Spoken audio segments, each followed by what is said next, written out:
책에서 여유를 담다. 책담. 책담에서 읽어드릴 이번 책은 미구엘 드 세르반테스의 돈키호테 세 번째 이야기입니다. 물레방아 소리에 공포스러운 기나긴 밤. 산초는 주인의 말대로 당나귀를 탄 채 앞장섰고 돈키호테는 말없이 뒤를 따랐다. 이윽고 자그마한 두 야산 사이로 난 길을 얼마쯤 가다가 수풀이 우거진 드넓은 초원에 이르렀다. 극심한 갈증으로 괴로워하던 중 산초는 초원이 푸릇푸릇한 풀로 무성한 것을 보고서 가까운 곳에 분명히 목마름을 해소해 줄 만한 샘이 있을 거라고 확신했다. 더듬더듬 수풀을 헤치며 물을 찾아 나섰지만 밤이 너무 깊어 사방에 칠흑 같은 어둠이 깔려서 아무것도 보이지 않았다. 그런데 200걸음도 못 가 높은 절벽 위에서 떨어지는 듯한 요란한 물소리가 들렸다. 기쁜 마음에 가던 길을 멈추고 물소리가 어느 쪽에서 나는지 들어보려고 귀를 기울이자 불현듯 다른 이상한 소리도 들려왔다. 쇠조각과 쇠사슬의 삐걱거리는 소리에 장단을 맞추어 무언가가 둔탁하게 쿵쿵거리는 소리가 요란한 물소리에 섞여 있었다. 평소 겁이 많고 소심한 산초는 백지장처럼 하얘지며 극심한 공포감에 벌벌 떨었다. 그런데 돈키호테는 달랐다. 제 아무리 무섭고 두려울지라도 모험이 목전에서 펼쳐질 거라는 기대감에 흥분을 감추지 못하고 대담무쌍하게 방패와 창을 집어들더니 이 세상의 모든 거인과 맞서 싸우려는 듯 의기가 만만했다. 산초야, 너는 하느님의 가호 아래 여기에서 사흘 동안만 기다려라. 만약 내가 사흘이 지나도 돌아오지 않으면 고향으로 돌아가거라. 그리고 또보소에 들러서 나의 아름다운 귀부인 둘시네아에게 기사 돈키호테가 마땅히 해야 할 모험을 하다가 전쟁터에서 죽었노라고 전하거라. 산초는 한치도 흔들림 없는 주인의 굳은 결심으로 인해 자신만이 끔찍하게 무서운 유령에 둘러싸인 채 어둠 한가운데 혼자 덩그러니 남겨질 생각을 하니 마음이 착잡했다. 아무리 눈물로 애원하고 충고해도 소용없다는 것을 알고서 꾀를 내어 일단 날이 셀 때까지만이라도 주인을 그 자리에 붙잡아둬야겠다고 마음먹었다. 주인이 눈치채지 못하게 당나귀와 로시난테의 발을 밧줄로 꽁꽁 묶어서 말이 제자리에서 폴짝폴짝 뛰기만 할 뿐 한 걸음도 앞으로 나아갈 수 없게 만들었다. 계속 박차를 가해도 도무지 로시난테가 움직이려 들지 않자 돈키호테는 초조했다. 이런 기이한 현상에 속수무책으로 조용히 날이 밝기만을 기다릴 뿐 달리 방법이 없었다. 그래서 동이 트면 언제든지 공격에 나설 태세로 말에서 내려오지도 않았다. 한편 산초는 일정한 간격으로 들려오는 쿵쿵거리는 소리에 두려워 죽을 것만 같아 주인의 왼쪽 넓적다리를 꽉 껴안았다. 그들은 이런저런 이야기를 나누며 밤을 지새웠다. 갑자기 새벽녘에 산초는 용변이 마려웠다. 하지만 너무나 무서워 주인에게서 한 발자국도 떨어질 엄두가 나지 않았다. 어둠 속의 도사리는 수상쩍은 존재들이 불쑥 나타나서 자신을 덮칠지도 모른다는 두려움에 사로잡힌 것이다. 살짝 바지춤을 내려 엉덩이를 뒤로 쑥 내밀고 바로 그곳에서 용변을 보았는데 참으려고 무진 애를 썼지만 그만 뽕 조그마한 소리를 내고 말았다. 그 소리를 듣고 돈키호테가 물었다. 산초야, 대체 이게 무슨 소리냐? 글쎄요, 주인님, 잘 모르겠는데요. 뭔가 새로운 것임에는 틀림없습니다. 행운이든 불행이든 예고 없이 시작되는 법은 거의 없으니까요. 돈키호테는 청각만큼이나 후각도 예민했으며 산초가 옆에 바짝 달라붙어 있었기에 배설물에서 모락모락 피어오른 김과 냄새는 일직선으로 올라와 코끝에 닿지 않을 수 없었다. 돈키호테는 냄새를 맡자마자 진상을 파악하고 두 손가락으로 코를 감싸준 채 코맹맹이 소리로 말했다. 산초야, 네가 무섭긴 무서운 모양이구나. 사실이 그러했다. 두 사람은 바로 그 자리에서 해가 떠오르기만 마냥 기다렸다. 마침내 아침이 서서히 밝아올 쯤 산초는 로시난테에 발에 묶어놓았던 밧줄을 풀어주었다. 비로소 말이 자유롭게 움직일 수 있게 된 것을 보자 돈키호테는 무시무시한 모험을 과감하게 실행하기에 좋은 징조라고 생각했다. 그는 산초에게 작별 인사를 고하며 사흘 뒤에도 자신이 돌아오지 않을 경우 둘시네아에게 어떻게 그 사실을 전해야 하는지를 또다시 당부하고 산초가 시종으로서 봉사한 대가는 고향을 떠나오기 전에 미리 유언장에 언급해 두었으니 걱정하지 말라는 말을 덧붙였다. 그러면서 물소리와 쿵쿵거리는 소리가 들리는 듯한 방향으로 말을 몰기 시작했다. 예상치 못한 주인의 세심한 배려에 감동한 산초는 끝까지 주인의 충직한 시종이 되겠다고 굳게 결심하고서 당나귀의 고삐를 잡고 돈키호테를 따라 나섰지만 요란하게 울려대는 소리가 가깝게 들릴수록 공포심은 점점 커져만 갔다. 그들은 한 걸음 한 걸음씩 앞으로 나아갔다. 100걸음쯤 가다 모퉁이를 돌자 밤새 소름이 끼치는 굉음을 자아내며 공포심을 안겨주던 소리의 원인이 떡하니 눈앞에 모습을 드러냈다. 그것은 다름 아닌 수력을 이용해 직물을 번갈아 때려대는 6개의 물레방아 절국공이 소리였다. 돈키호테는 절국공이를 보고는 어이없어 말문이 막혀버렸다. 반면 산초는 두 손으로 양 옆구리를 부여잡고 본물이 터지듯 요란하게 웃으며 그동안의 모든 근심 걱정을 날려버렸다.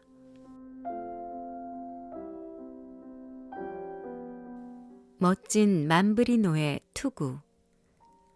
때마침 빗방울이 조금씩 떨어지기 시작했고 그들은 비를 피할 만한 곳을 찾아 계속 길을 갔다. 얼마 가지 않아 돈키호테는 길 저쪽에서 한 남자가 마치 황금으로 만든 것처럼 반짝이는 무언가를 머리에 쓰고 회색 당나귀를 타고 오는 것을 보았다. 무척 기뻐하며 이제야 좀 운이 트이나 보다고 산초에게 말했다.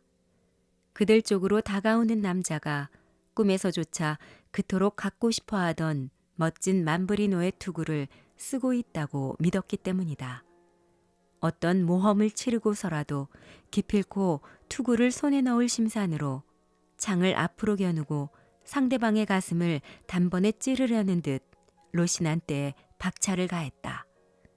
말을 전속력으로 몰아 상대에게 점점 다가서며 소리쳤다. 이놈아, 내 창을 막아보아라.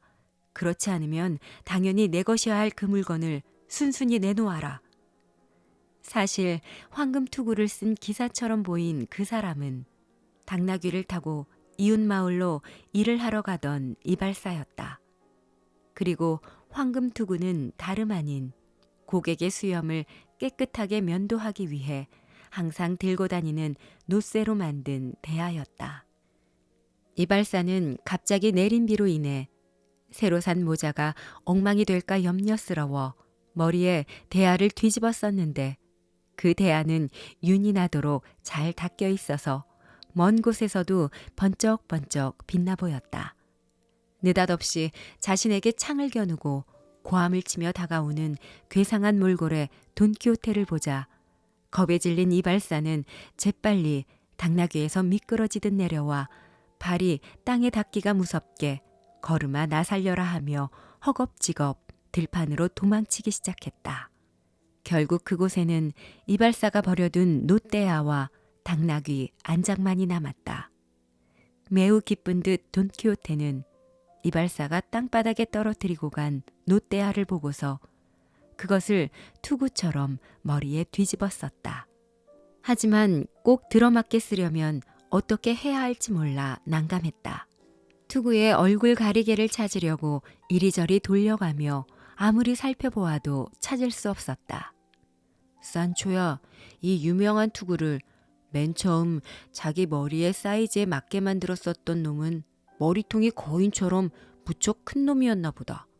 안타깝게도 투구의 절반이 어디 가고 없구나. 분명히 누군가 순금으로 만든 투구를 보고는 그 진가를 중히 여기지 못하고 만브리노 투구의 절반을 녹여서 돈으로 바꾸어 쓴 것이 틀림없다. 괘씸한 놈 같으니라고. 하지만 이 투구가 어떤 것인지 잘 아는 나에겐 모양이 어찌 변했든지 간에 아무런 상관이 없으니 대장간이 있는 마을에 도착하는 대로 대장장이에게 가져가 다시 내 머리에 맞게 고쳐 써야겠구나. 그때까지는 없는 것보다 나으니 제주껏 쓰고 다녀야겠다. 산초는 눈치 빠르게 이발사가 버리고 간 안장을 보고 싸움에 이긴 전리품으로 자신의 것과 바꿔도 좋은지를 주인에게 물었다. 그토록 필요하다면 안장을 서로 바꾸는 것도 그다지 나쁠 것이 없다며 돈키호테가 허락하자 산초는 안장을 갈고 온갖 예쁜 장식을 달아서 자신의 연한 잿빛 당나귀를 한결 맵신하게 꾸몄다. 그들은 시장길을 면할 만한 음식과 마실 물이 필요했는데 다행히 이발사가 상당한 양의 식량을 휴대하고 있었다. 그리하여 산초는 안장뿐 아니라 이발사의 당나귀에 실려있던 물건까지 몽땅 자신의 당나귀에 옮겨 실었다.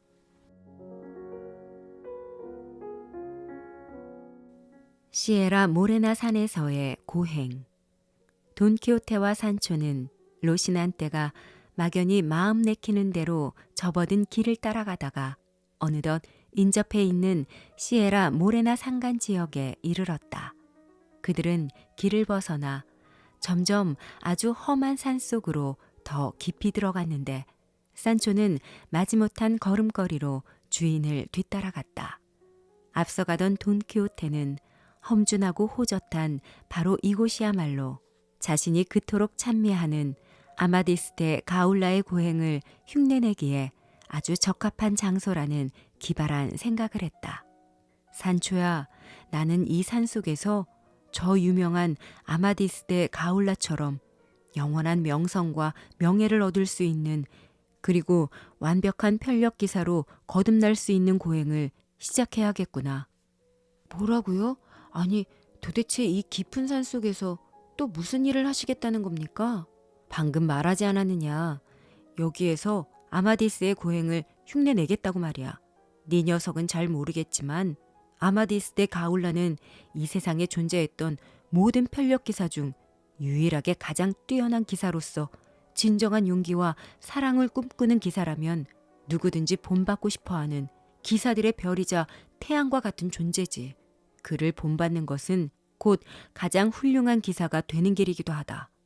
이 기사는 한때 사랑하던 여인 오리아나에게 버림을 받자 세상을 등지고 빼냐 뽀블의 산속으로 들어가 고행을 하며 이름까지도 스스로 선택한 고행의 삶에 꼭 들어맞는 벨테 네브로스로 바꾼 일이 있다. 바로 이곳이 아마디스의 고행을 따라하기에 더없이 좋은 최적의 장소라고 생각하니 이 기회를 놓쳐서는 안 될 것 같구나. 산초는 나쁜 짓을 한 번도 한 적이 없는데 주인이 왜 자진해서 고독하게 속죄하는 삶을 살려고 하는지 이해할 수 없었다. 사랑하는 여인에게 모욕을 당하거나 배신을 당한 적도 없으면서 애인의 매정함 때문에 은둔 생활에 들어가겠다는 가당찮은 이유도 도무지 상식적으로 납득할 수 없었다. 하지만 돈키호테는 바로 그러한 점에 숭고한 의미가 담긴 것이라고 설명했다. 기사가 어떤 이유가 있어서 미쳐버리거나 고행을 한다면 그다지 감동적으로 보이지 않을 것이기 때문에 이제껏 어느 누구도 해보지 않은 일을 하고 싶었다. 자신이 광기에 사로잡혀 고행을 자처하는 것은 오직 사랑하는 여인을 위함이지 별다른 이유가 없다는 것을 연인에게 전하고 싶었다. 마침내 그들은 어느 산기슭에 이르렀다. 그곳은 고요한 실개천이 싱그럽고 푸르른 초원을 굽이 돌아 흘러 보는 이에게 탄성을 자아내게 했다. 슬픈 얼굴의 기사라고도 불리는 돈키호테는 이곳을 고행의 장소로 선택하고 정신이 나간 사람처럼 큰 소리로 떠들어대기 시작했다. 오 하늘이시여, 바로 이곳이 당신께서 제게 주신 불행을 슬퍼하고자 선택한 곳입니다. 저의 두 눈에서 흐르는 눈물은 작은 실개천의 물을 불릴 것이며 저의 깊은 한숨은 숲속의 나뭇잎을 뒤흔들 것입니다. 오, 돌신해야 될 또보소여, 나의 어둠 속의 빛, 나의 고뇌의 영광, 나의 행로의 이정표, 나의 행운의 별이여, 부디 그대가 기원하는 바가 하늘의 축복을 받아 모두 이루어지기를 바라오. 오, 나의 충직한 시종 산초여, 내가 여기서 둘시네아님을 위해 행동하고 말하는 것을 잘 보고 꼭 기억해 두었다가 그대로 전해드려라. 이윽고 시종 산초가 자신의 심부름으로 둘시네아가 사는 또보소를 향해 떠나기 전에 돈키호테는 사랑하는 여인에게 보내는 편지 한 통을 썼다. 그러면서 도중에 어디든 학교 선생이나 성당 지기가 있는 마을을 지나게 되면 편지를 다시 좋은 필체로 베껴 써달라고 한 다음 편지의 마지막 서명 대신에 죽을 때까지 그대를 섬길 슬픈 얼굴의 기사라 꼭 써넣으라고 당부했다. 그는 자신의 광기 어린 행동을 산초가 보고서 돌시네아에게 낱낱이 전해주기를 바라는 마음에 재빨리 바지를 홀라당 벗어던져 아랫도리를 벌거숭이로 만든 채 상체에는 기다란 셔츠 한 장만 달랑 걸쳤다. 그리고 느닷없이 공중으로 발길질을 하며 두 번 폴짝폴짝 뛰다가 물구나무를 서며 공중제비를 두 번 넘어 보였다. 산초는 주인의 망측한 추태를 더 이상 보고 싶지 않아 즉시 발길을 돌려 길을 떠났다. 이 정도면 둘시네아 때문에 주인이 완전히 미쳐버렸다는 사실을 확신할 수 있게 된 것 같아서 내심 아주 만족스러웠다. 신부와 이발사가 꾸민 계략. 산을 내려와 또보소로 향해 가던 충실한 산초는 이튿날 지난번에 담요에 쌓인 채 퀴즈를 당한 기억이 생생한 바로 그 주막집 인근에 다다랐다. 지난번처럼 봉변을 당하지 않을까 겁이 났지만 뭔가 따뜻한 음식으로 허기를 달래고 잠시나마 휴식을 취하고 싶은 욕구에 이끌려 자신도 모르게 주막집 문 앞으로 다가갔다. 그때 안에서 두 사람이 나오다가 곧 산초의 얼굴을 알아보았다. 신부님, 저기 저 사람은 산초 빤사가 아닙니까? 우리 마을의 귀족 돈키호테의 시종이 되어 함께 길을 떠났다는 그 사람 말입니다. 그래, 정말 그렇군. 그들은 고향 마을의 신부 페로 페레스와 이발사 니콜라스로 돈키호테가 집에 돌아오도록 설득하려고 길을 나선 참이었다. 신부는 산초가 혼자인 것을 보고 주인의 안부를 물었다. 이복의 산초, 자네 주인은 대체 어디에 계신가? 산초는 나중에 꼬투리 잡히고 싶지 않아 주인 돈키호테가 지금 어떤 곳에서 매우 중요한 일을 하고 있지만 자세한 것은 알려줄 수 없다며 대답을 얼버무렸다. 그러자 이발사가 산초를 윽박질렀다. 산초 빤사, 지금 당장 네 주인이 어디에 있는지 말하지 못하겠어? 계속 딴청을 피우면 네 녀석이 주인을 죽이고 그의 물건을 훔쳤다고 생각할 수밖에 없어. 지금 네 놈이 탄 말은 네 주인의 것이니까. 혼쭐 나기 전에 어서 사실대로 말해. 선량한 농부 산초는 화들짝 놀라 단숨에 돈키호테가 어디에서 무엇을 하고 있는지 현재의 상황과 그동안 자신이 겪은 모험의 자초지종을 모두 털어놓았다. 그들은 진작부터 돈키호테의 광기를 잘 알고 있었지만 산초의 이야기를 들으면서 새삼 놀라움을 금치 못했다. 산초는 돈키호테가 둘시네아에게 쓴 편지를 보여주려고 가슴팍에 손을 넣어 찾아보았지만 찾을 수 없었다. 편지를 잃어버렸다는 것을 깨닫자 얼굴은 순식간에 사색이 되었다. 다시 한번 온몸 구석구석을 뒤져보았지만 아무것도 없었다.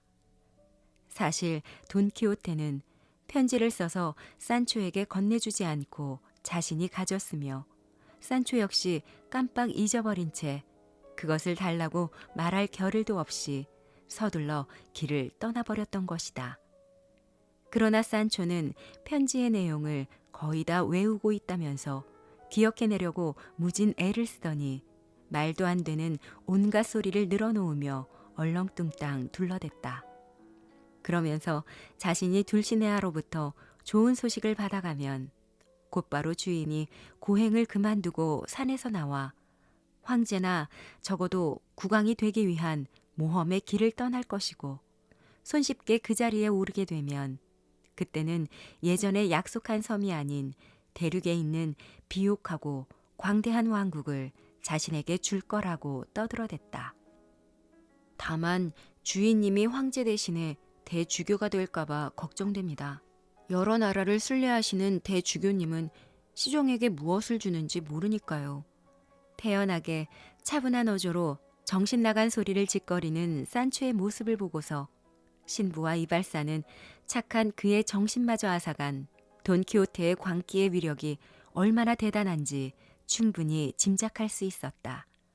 분별력을 잃은 주인을 따라 나서더니 결국 시종인 산초마저 이성을 상실하게 되었다는 것을 깨달았지만 구태여 나서서 환상을 깨뜨리고 싶지는 않았다. 당장은 쓸데없는 고행을 하는 돈키호테를 구해내는 일이 급선무였다. 신부는 산초에게 주인을 구해낼 방책도 강구하고 식사도 할 겸 함께 주막 안으로 들어가자고 권했지만 산초는 그냥 밖에서 기다릴 테니 따뜻한 음식이나 좀 갖다 달라고 청했다. 신부와 이발사는 산초를 남겨두고 안으로 들어가 부탁대로 음식을 가져다 주었다. 그러고는 자신들의 계획을 어떻게 성사시킬지 머리를 맞대고 여러 번 궁리한 끝에 돈키호테의 정신 상태에 아주 적합한 묘안을 떠올렸다. 돈키호테의 구미를 돋을 만한 모종의 중대한 사건을 창안해낸 것이다.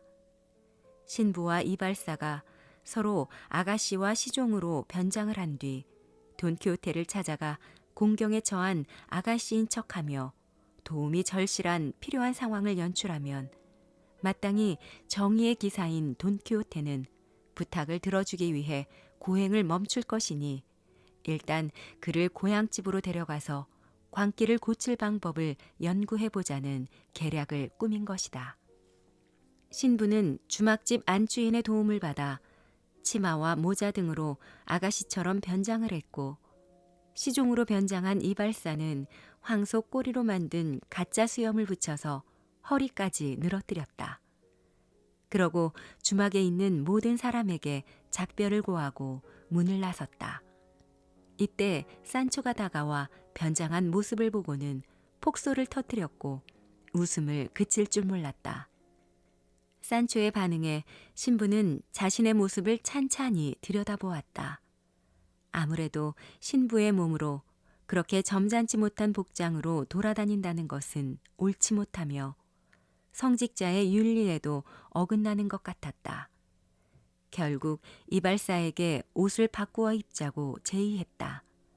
차라리 이발사가 곤경에 처한 아가씨로 변장하는 게 더 잘 어울리며 자신은 시종 역할을 하는 게 나을 듯하다고 했다. 그래야 자신의 체면이 덜 손상될 것 같았다.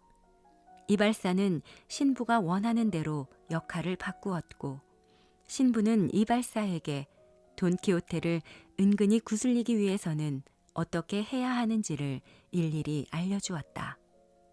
그러고 볼성사납게 벌써부터 변장할 것 없이 돈키호테가 고행하는 장소에 가까워졌을 때 옷을 바꿔 입는 것이 더 좋겠다며 여자 옷가지 등을 따로 넣어두었고 신부 역시 수염을 따로 챙겨두었다.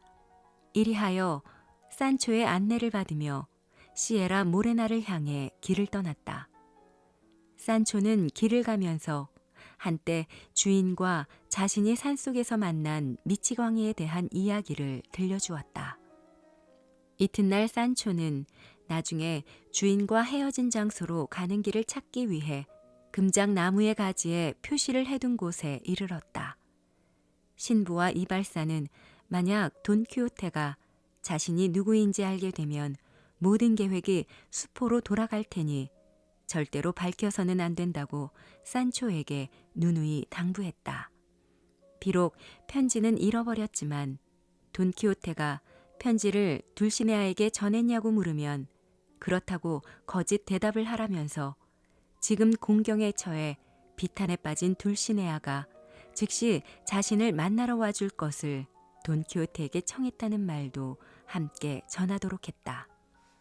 당연히 이런 거짓말을 주인이 믿도록 하는 것이 무엇보다 중요하다고 강조했다. 돈키호테가 일상으로 돌아오면 황제나 국왕이 되기 위한 길을 떠날 수 있을 것이고 산초도 기대하는 왕국을 얻게 될 거라는 것이었다. 주인이 대주교가 아닌 황제가 되도록 설득할 것이니 그런 걱정은 하지 말라고 안심시켰다. 주의 깊게 이야기를 새겨듣던 산초는 굳이 모두 나서서 수고할 것 없이 혼자서 주인을 찾아가 둘시네아의 소식을 전하는 것만으로도 주인은 그녀에게 달려가기 위해 고행의 장소를 떠날 것이라며 신부와 이발사를 남겨둔 채 깊은 산골짜기로 들어갔다. 신부와 이발사는 산초가 주인을 찾았다는 소식을 가져올 때까지 기다리기로 했다. 두 사람이 맑은 개울가의 나무 그늘 아래 앉아서 조용히 쉬는데 근처에서 달콤하고 아름다운 노랫소리가 들려왔다. 그토록 감미로운 노래를 부르는 사람이 누구인지 알아보려고 주위를 서성거리다가 한 바위의 모퉁이에서 젊은이 한 사람을 발견했다. 젊은이는 연인과의 슬픈 사랑의 충격으로 정신이 이상해져서 맨발에 수치 많은 긴 머리칼을 헝클어뜨린 채 갈기갈기 찢어져 속살이 훤히 들여다 보이는 낡은 옷차림으로 산속을 하염없이 배회하다가 이따금씩 불쑥불쑥 목동 앞에 나타나 습격하여 먹을 것을 빼앗아 달아나는 사람이었다. 행색으로 보아 산초가 얼마 전에 산속에서 만났다던 미치광이가 분명했다. 그는 종종 미쳐 날뛰며 발작을 일으키기도 했지만 지금은 정신이 온전한 상태였다. 인적이 없는 산속에 보기 드문 차림새로 나타나 마치 자기 사정을 다 아는 것처럼 대하는 신부와 이발사에게 비탄에 잠긴 목소리로 아름다운 루스 신다와의 가슴 아픈 사랑 이야기를 들려주었다. 저의 이름은 까르데니오이며 저에게는 어릴 적부터 사랑의 감정을 키워온 루스 신다라는 여인이 있었습니다. 우리는 무척 사랑했죠. 어느 날 루스 신다를 아내로 맞이하려고 그녀의 아버지께 청혼을 했습니다. 그는 자기를 찾아와 준 것에 무척 흡족해하며 저의 부친이 살아계시니 그런 청혼은 당연히 제 아버지께서 하는 것이 예의라고 하셨습니다. 명예롭게 청혼하기 위해 부친께 그녀와의 관계를 알리고 청혼을 부탁드려야 했지만 너무 부끄러워 말도 못하고 차일피일 미루었습니다. 그런데 스페인 대공 리카르도 공작의 아들이자 친구인 페르난도가 겉으로는 저를 대신해 제 아버지께 저의 마음을 전해주겠다며 안심시키더니 속으로는 계략을 세워 루스신다와 저를 갈라놓았습니다. 제가 친구로서 신의를 지키기 위해 루스신다의 곁을 잠시 떠난 사이 페르난도는 저를 배신하고 그녀의 아버지께 청혼을 하여 승낙을 받아낸 것입니다. 청천벽력도 유분수지 어찌 그런 일이 일어날 수 있단 말입니까? 결혼 소식에 서둘러 페르난도와 루스신다의 결혼식장으로 달려간 저는 루스신다가 결혼 서약을 하며 예 하는 소리를 듣고서 가슴이 미어지는 것 같아 그 자리를 박차고 뛰쳐나왔습니다. 그러고 깊은 산속으로 들어와 슬픔과 고통의 나날을 보내며 반미치광이 신세로 전락하게 되었습니다. 신부가 까르데니오의 이야기를 듣고 위로의 말을 건네려 할 때 누군가 사랑스런 목소리로 가슴에 사무치는 듯 한탄하는 소리가 들려왔다. 오 하느님, 정녕 이곳이 살아갈 희망조차 잃어버린 이 몸이 아무도 모르게 묻힐 무덤자리인가요? 이곳에서라면 저의 불행을 하늘에 하소연할 수 있겠군요. 이 세상에는 그 어느 곳에도 제 의혹에 충고를 해주고 제 슬픔에 위로를 해주고 제 불행에 구원의 손길을 내밀어 줄 사람이 없으니까요. 신부와 같이 있던 사람들은 말소리가 바로 근처에서 나타나는 것 같아 목소리의 주인공을 찾아보려고 모두 자리에서 일어섰다. 얼마 안 가서 큰 바위 너머로 흐르는 시냇가에서 고개를 숙인 채 발을 씻는 농부 차림의 한 젊은이를 보았다. 시냇물의 조약돌 사이에 놓인 두 발은 수정처럼 희고 아름다웠다. 그들은 바위 뒤에 몸을 숨기고 주의 깊게 지켜보았다. 젊은이는 아름다운 두 발을 씻은 다음 머리에 쓴 두건 밑에서 손수건을 꺼내 발을 닦았다. 두건을 벗고 머리를 좌우로 흔들자 햇살처럼 눈부신 긴 금발이 어깨 위로 흘러내리며 온몸을 감쌌다. 그제야 세 사람은 젊은이가 농부가 아니라 아주 아리따운 아가씨라는 것을 알게 되었다. 아가씨의 아름다움에 넋을 잃고 바라보다가 대체 누구이며 무슨 일로 한숨 짓는지 알고 싶었다. 갑자기 인기척을 느낀 아가씨는 고개를 들어 소리가 나는 쪽을 바라보았고 신부 일행을 보자마자 너무 놀라 벌떡 일어나더니 신발도 신지 않고 허둥거리며 황급히 도망치려 했다. 그러나 몇 발자국도 가지 못하고 연약한 발이 뾰족한 돌뿌리에 걸려 그만 넘어지고 말았다. 그 모습을 지켜본 세 사람은 아가씨에게 가까이 다가가 진정시키며 도움의 손길을 내밀었다. 아가씨, 달아나지 마십시오. 우리는 단지 당신을 도와드리려는 겁니다.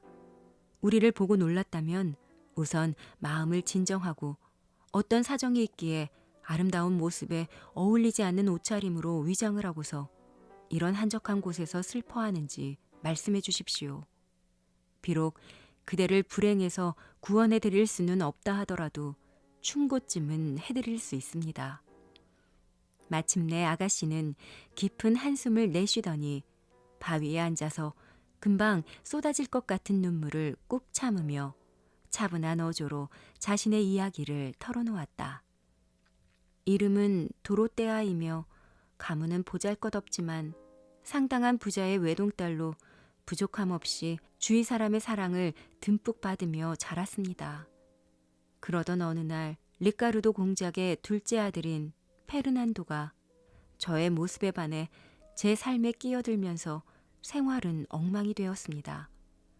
페르난도는 저의 집 하인뿐만 아니라 주위의 친척까지 모두 자기 편으로 만들어서 애정 공세를 펼쳤습니다. 때로는 편지와 사랑의 말로, 때로는 눈물과 한숨으로 저를 흔들어 놓았습니다. 저와 페르난도의 신분 차이를 염려하신 부모님은 그가 저를 진심으로 사랑하는 것이 아니라며 극구 만류하셨지만 결국 저는 사랑의 포로가 되고 말았습니다. 온갖 맹세와 거룩한 서약과 저와 결혼하겠다는 약속에 그만 몸을 허락하고 말았습니다.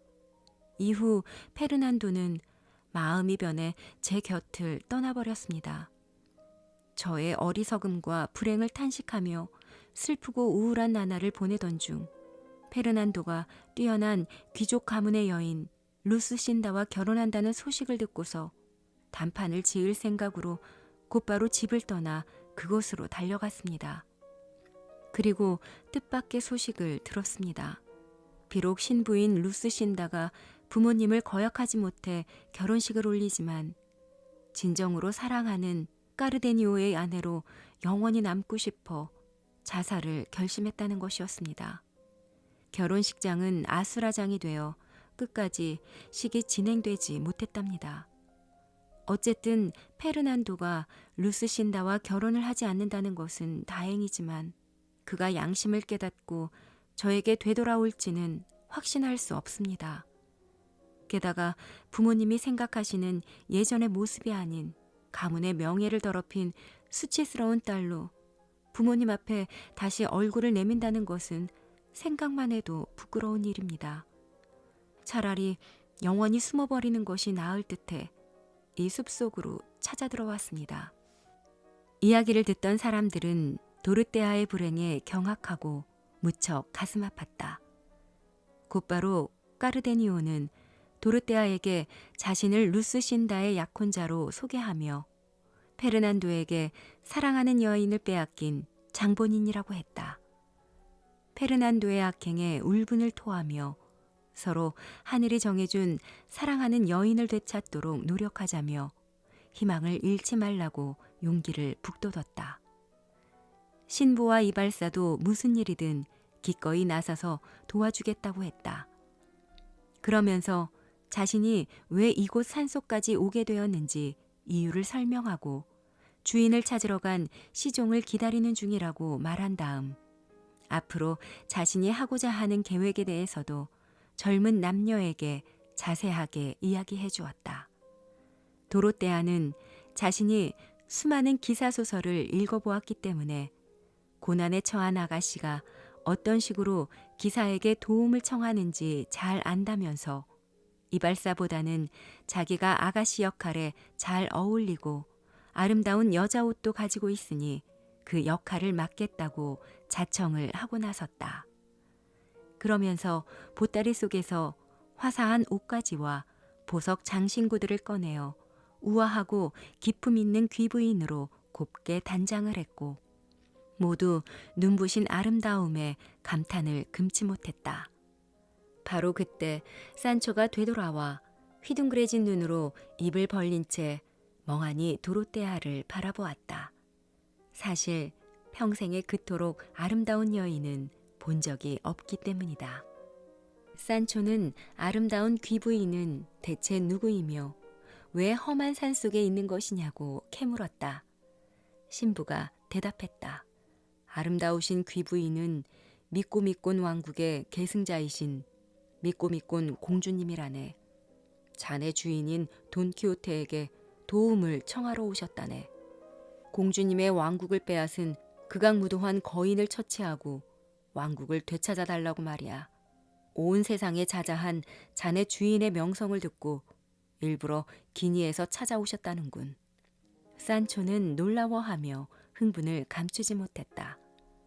돈키호테가 거인을 죽이고 원수를 갚으면 아름다운 공주와 결혼할 수 있도록 주인을 제발 설득해달라고 신부에게 부탁했다. 그렇게 되면 주인은 대주교가 될 수 없고 미꼬미꼰 왕국을 상속받을 것이니 자연스럽게 산초도 국가를 다스리는 원대한 꿈을 이룰 수 있으리라는 것이다. 한편 신부가 주인의 근황에 대해 묻자 산초는 돈키호테가 윗도리만 걸치고 벌거벗은 채 누렇게 떠 부석부석한 얼굴에다가 배를 골아 깡마른 대꼬챙이처럼 삐쩍 마른 몰골로 거의 빈사 상태에 빠졌다고 대답했다.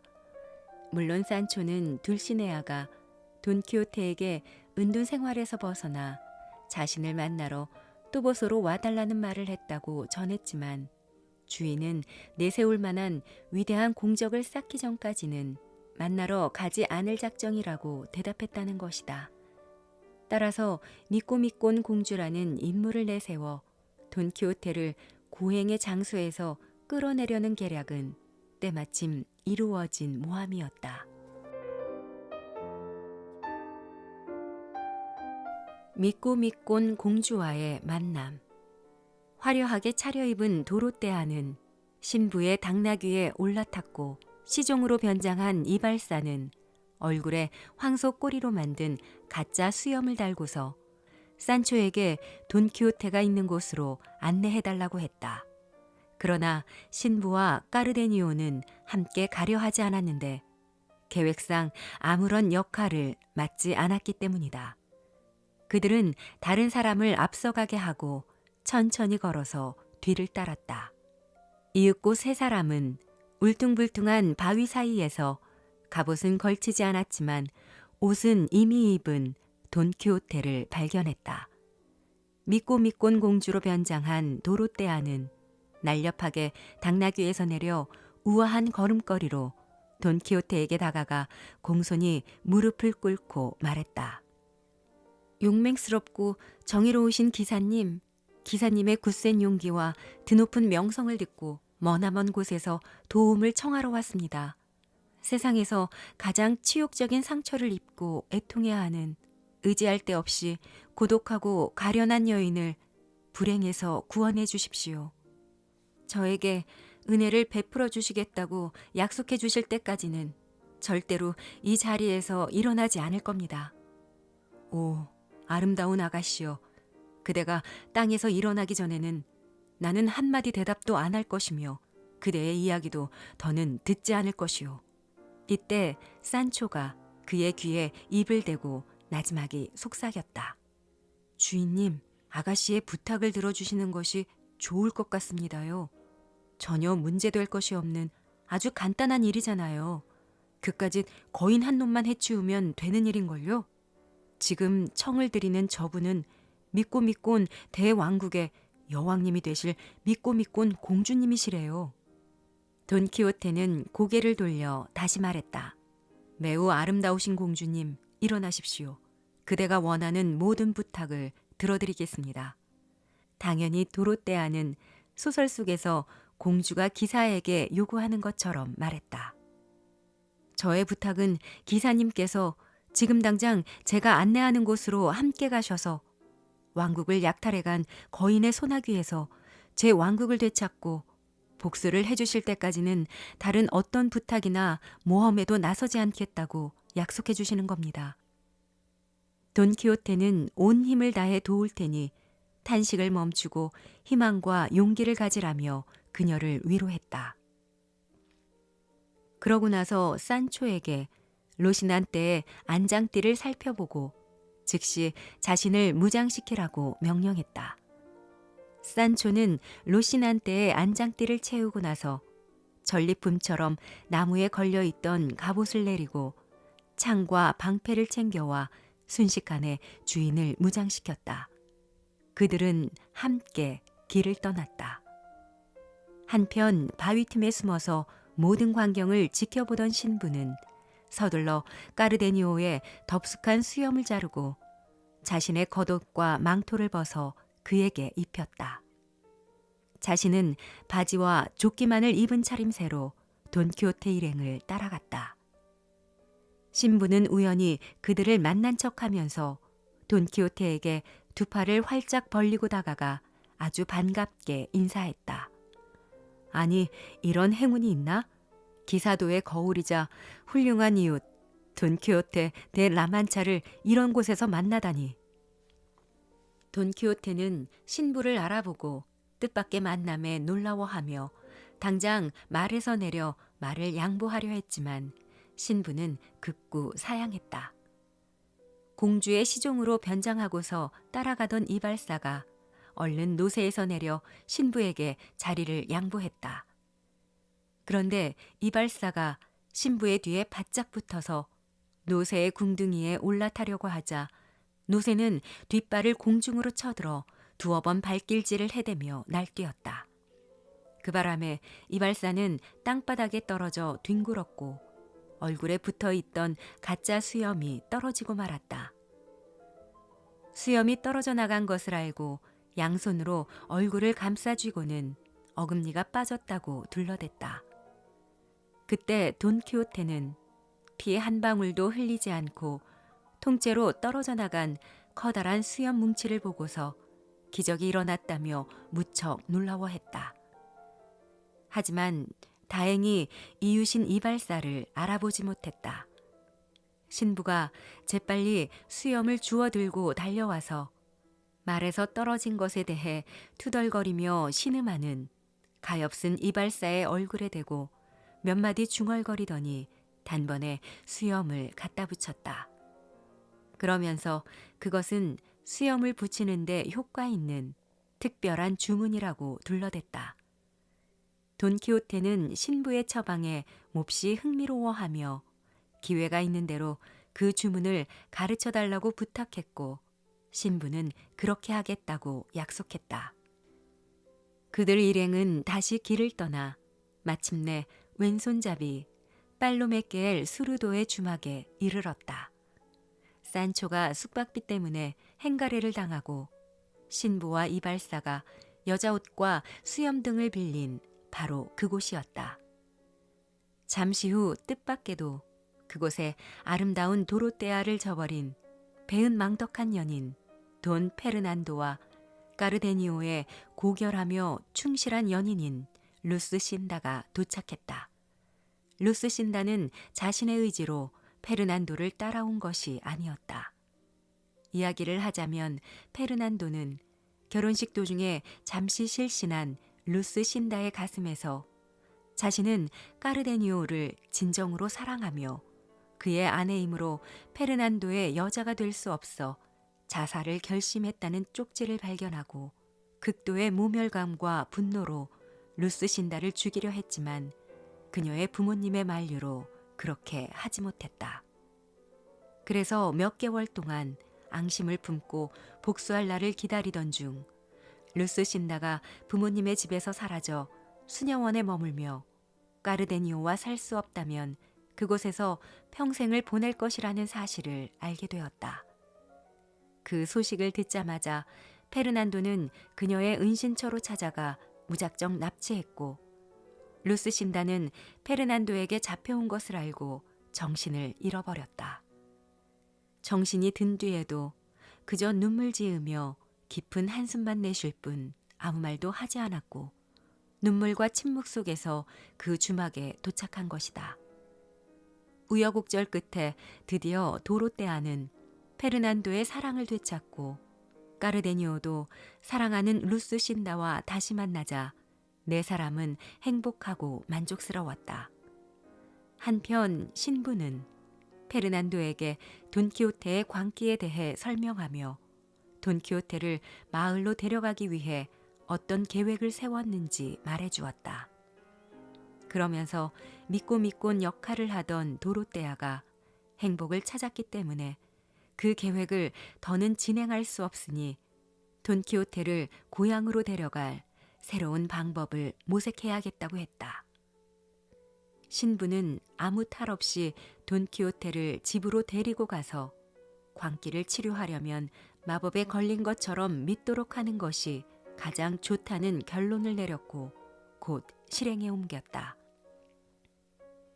때마침 황소 2마리를 이끌고 주막 앞을 지나가던 소몰이꾼과 계약을 맺고 돈키호테가 편하게 들어갈 수 있을 만한 커다란 나무 격자 우리를 만들어서 그 속에 넣어 데려가기로 했다. 주막에 있던 모든 사람은 신부의 지시에 따라 얼굴을 가리고 전혀 다른 사람처럼 변장을 했다. 돈키호테가 잠자는 방으로 몰래 들어가 편히 잠들어 있는 그를 꽉 붙들고는 손발을 꽁꽁 묶었다. 돈키호테는 깜짝 놀라 잠에서 깨어났지만 이미 꼼짝달싹 할 수가 없었다. 눈앞에 서 있는 낯선 얼굴을 망연자실 넉나간 꼴로 바라볼 뿐이었다. 그 순간 돈키호테는 신부의 예상대로 터무니없는 상상의 나래를 펼쳐 여러 낯선 얼굴은 모두 마법에 걸린 성안의 유령이며 자기 몸을 움직일 수도 방어할 수도 없는 것을 보니 자신도 마법에 걸린 것이라고 확신했다. 그들은 돈키호테를 우리 속에 가두고 나무에 튼튼하게 못짓을 했다. 이때 갑자기 온몸을 오싹하게 하는 무시무시한 소리가 들려왔다. 이상한 예언을 하는 이발사의 목소리였다. 오, 슬픈 얼굴의 기사여. 우리의 갇힌 것을 슬퍼하지 마라. 그 마법은 광포한 라만차의 사자와 또보소의 하얀 비둘기가 서로 결합할 때 비로소 풀릴 것이다. 태양이 모든 별자리를 2번 돌기 전에는 이루어지지 않는다. 돈키호테는 이 말을 2해가 가기 전에 사랑하는 둘시네아와 델 또보소와 성스러운 결혼을 하게 될 거라는 예언이라고 이해하고는 커다란 불행에 대해 조금이나마 위안을 받았다. 그러나 우리 속에 갇힌 채 소 달구지 위에 태워진 것을 깨닫고서는 수많은 기사 소설 속에서 마법에 걸린 기사는 을의 잿빛 구름에 둘러싸이거나 불의 전차나 날개가 달린 말과 같은 동물의 등에 타고서 굉장한 속도로 하늘을 날아가는 법이지, 이런 꼴로 이렇게 굼뜬 동물에 의해 끌려갔다는 이야기는 지금껏 읽어본 적도 들어본 적도 없다면서 이상하다는 듯이 고개를 갸웃거렸다. 마침내 신부와 이발사는 페르난도와 일행 그리고 주막집 사람들에게 작별 인사를 하고 돈키호테와 시종 산초를 데리고서 고향 마을을 향해 길을 떠났다. 산초는 모든 것을 고지곳대로 믿어야 할지 아니면 뭔가 속임수가 있다고 봐야 할지 전혀 갈피를 잡지 못했다. 그는 신부와 이발사가 보지 않는 틈을 타서 돈키호테와 단 둘이서 대화를 나눌 수 있는 절호의 기회를 얻었고 우리에 갇힌 주인에게 다가가 말했다. 주인님, 저기 얼굴을 가린 2 사람은 다름 아닌 우리 고향 마을의 이웃인 신부와 이발사처럼 보입니다요. 제 생각에는 주인님께서 전투에서 세우시는 혁혁한 공로와 업적을 순전히 시기하여 주인님을 우리에 가두어 데려가려고 간계를 꾸민 것 같습니다요. 이것이 사실이라면 주인님은 지금 마법에 걸린 것이 아니라 바보처럼 저들에게 속고 계시는 겁니다. 제가 그것을 확실히 증명하기 위해 한 가지만 여쭙겠습니다. 산초야, 물어보고 싶은 것이 있으면 다 물어보아라. 속 시원하게 대답해 주마. 실례인 줄은 알지만 단도직입적으로 여쭙겠는데 혹시 주인님은 우리의 갇힌 후로 소변이나 대변을 보고 싶다는 생각을 해보신 적은 없으셨습니까? 돈키호테가 난처해하며 대답했다. 아, 물론 여러 번 그런 생각이 들었지. 사실 지금도 아주 급해. 제발 나를 이 곤경에서 벗어날 수 있게 좀 도와다오. 산초는 돈키호테가 마법에 걸리지 않았다는 확증을 잡았다. 아무렴 그러실 줄 알았습니다요. 마법에 걸린 사람들은 먹지도 마시지도 자지도 못한다고 하니 당연히 다른 어떤 생리적 욕구도 느끼지 않을 텐데 주인님은 볼일을 보고 싶다는 생각이 들고 마실 것을 주면 마시고 먹을 것이 있으면 먹고 묻는 질문에 무엇이든 다 대답을 하시니 마법에 걸린 것이 아닙니다요. 하지만 돈키호테는 시대가 변하면서 마법의 형태도 아주 다양해졌을 거라고 설명했다. 아무튼 산초는 주인이 마법에 걸리지 않았다는 것을 알았고 그것만으로 충분했다. 신부에게 돈키호테를 우리 밖으로 꺼내달라고 부탁하면서 그렇게 하지 않으면 우리 속이 대소변으로 악취를 풍기며 엉망이 될 것이라고 위협했다. 잠시 후 신부는 돈키호테에게서 도망치지 않겠다는 약속을 받아내고는 우리에서 풀어주었다. 우리 밖으로 나온 돈키호테는 기뻐서 어쩔 줄 몰라 했다. 그러나 그들은 돈키호테의 집에 도착하기도 전에 새로운 위험에 직면했다. 돈키호테는 구슬픈 나팔 소리와 함께 고행자처럼 흰옷을 입은 사람들이 산기슭을 줄지어 걸어 내려오는 것을 보았다. 이들은 하느님께서 자비를 베풀어 비를 내려주실 것을 간구하러 기도원으로 가는 행렬이었다. 그 해에 오래도록 비가 내리지 않아 땅은 몹시 메마르고 물이 없었던 것이다. 돈키호테는 고행자들이 이상한 옷차림을 한 채 검은 천으로 휘감은 성모 마리아 상을 짊어지고 가는 것을 보고 상복을 입은 어느 귀부인을 강제로 납치해가는 흉악한 무리라고 생각했다. 이러한 망상 속에서 재빨리 로시난테의 등 위에 올라타고 방패와 칼로 무장을 한 채 사람들을 향해 돌진하며 당장 여인을 풀어주라고 큰 소리로 외쳤다. 성모 마리아 상을 올린 가마를 메고 가던 사람들 중 한 사람이 가마를 동료에게 넘겨준 다음 휴식할 때 가마를 받쳐두기 위해 쓰는 막대기를 집어들고서 돈키호테에게 맞섰다. 그러나 돈키호테가 크게 휘두른 칼부림을 되받아치다가 막대기는 그대로 두동강이 나며 부러졌다. 사나이는 아직 손에 남아있는 막대기로 돈키호테의 어깨를 세차게 내리쳐 땅바닥에 쓰러뜨렸다. 돈키호테가 죽은 사람처럼 손가락 하나 까딱하지 않고 자빠져 있자 그를 죽였다고 생각한 사나이는 옷자락을 허리춤에 쑤셔넣고는 재빨리 들판으로 달아나 버렸다. 충직한 산초는 주인이 죽은 줄 알고 몸 위에 엎드려 대성통곡했다. 오, 기사도의 꽃이여. 한낱 몽둥이질한데 심신이 고달프던 파란만장한 인생을 마감하다니. 산초의 울부짖음과 탄식에 돈키호테는 정신을 차렸고 한쪽 어깨가 으스러진 것 같다면서 자신을 부축하여 마법에 걸린 소 달구지 위에 태워달라고 시종에게 부탁했다. 소 몰입꾼은 돈키호테를 건초 더미 위에 편안히 눕히고는 평소처럼 느릿느릿한 걸음으로 신부가 이끄는 대로 길을 가서 엿새 만에 돈키호테의 고향 마을에 도착했다. 때마침 일요일 정오여서 광장에는 많은 사람이 나와 있었고 편력 기사를 태운 소달구지는 그곳을 가로질러 갔다. 모든 마을 사람들이 소달구지에 누가 타고 있는지 보려고 한꺼번에 몰려들었다가 한 동네 사람인 것을 알고 깜짝 놀랐다. 한 소년이 잽싸게 돈키호테의 가정부와 조카딸에게 이 소식을 전하러 달려가 돈키호테가 어떤 몰골로 돌아왔는지를 알렸다. 두 여인이 기사 소설을 향해 퍼붓는 저주의 소리가 집안 곳곳에 울려 퍼졌다.